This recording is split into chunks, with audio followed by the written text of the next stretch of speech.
Today we're going to do a short comparison of the three current, most searched, full-size strollers on our channel, in order to explore what some of the main appeals of each model are at the present time, in relation to what each actually offers, meaning to what extent they will be likely to live up to, or fail to live up to, your expectations.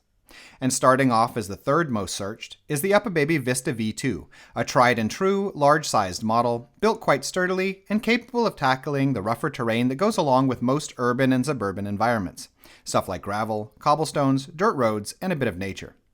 In addition to its proven longevity and terrain capability, the features that most stand out on the Vista V2 in my opinion are its larger and more accessible than average shopping basket, the ability to use adapters to raise up its primary seat, which is also of good proportions in comparison to the rest of the reversible seat market, and of course, the possibility of converting it into a front-loaded tandem stroller.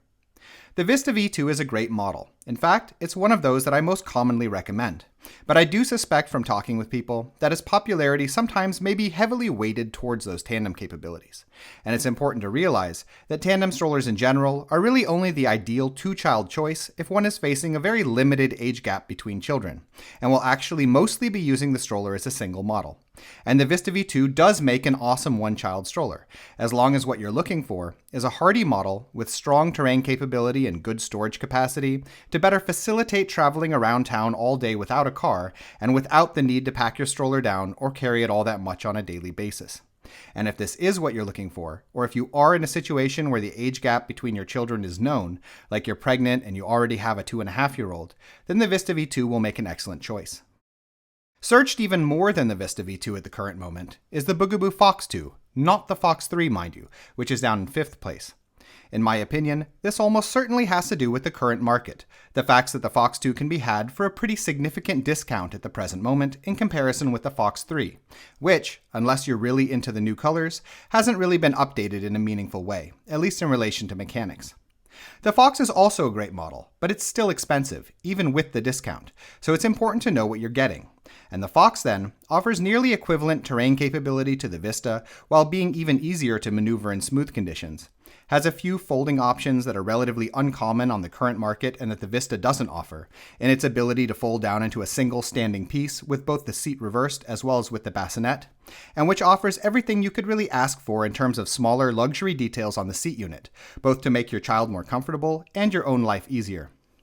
On the negative side, it's worth noting that the Fox's folding process can be a bit fiddly until you're familiar with it, and that the model, though well engineered, has pretty complex internal mechanisms that can develop problems in the long run if you don't treat it carefully. And the Fox, all iterations, is a good choice then if you need a full-sized, all-day stroller with decent terrain capability, still preferably for use without a car, unless you have a big trunk or are willing to do a fair bit of disassembly to pack it away, that goes the added mile in terms of luxury and extra functions, but that also requires a bit of a lighter hand, and a bit of care and maintenance if you want it to last. And in first place, strangely in my opinion, for the most searched full-size model on our channel currently, is the Cybex Balios S-Lux. In general, it's not really fair to compare the Balios with the previous two models in this video, as it's a lot weaker in all regards, with a somewhat rickety chassis, highly prone to wear, much reduced terrain capability, and a cheaper feeling overall, both in its textiles and other materials, and also in the way it's put together, with less reinforced connection points and a fair amount of looseness and rattling from less precisely fitted components. But it's also a whole heck of a lot cheaper too. It's a low to mid-end model price-wise, while the Vista and Fox are top of the line. And it also offers certain oft-desired characteristics in its highly adjustable Lux seat, its one-hand fold, and its lightweight. In my opinion, one of the reasons that the Balios S-Lux is so searched is that Cybex as a brand, using their two actual quality models, the Priam and the Mios, has positioned itself as a quote-unquote premium manufacturer, so it looks like you're getting a deal. While the truth is more complicated than that, because Cybex is just the most popular face of a much larger company, Goodbaby International, who recycles models and design concepts across most of its brands, while selling predominantly to the mid and low ends of the market. And the Balios then, while appearing premium, really offers more or less the same quality as is common in its price class. And the only reason for purchasing it then, in my opinion, is if you're looking for something of a use and throw away model, a stroller for smoother environments exclusively that you don't have to break the bank when buying, that will probably last 2 to 3 years if you're a little careful, while still being the sort of model where you'll want to hold on pretty tightly to that receipt. In any case, we hope you enjoyed the video, and if you did, we ask that you subscribe, as it helps us to continue making videos in the future. If you'd like to know more about any of these models, we have standalone reviews for all of them that go into a lot more depth, and links have been added in the description. In addition, if you are currently shopping for a stroller, we have a buyer's guide on our Patreon page which lists a wide range of models that we recommend, with a lot of technical and lifestyle related information. You can find that by following the link in the description as well. Thank you.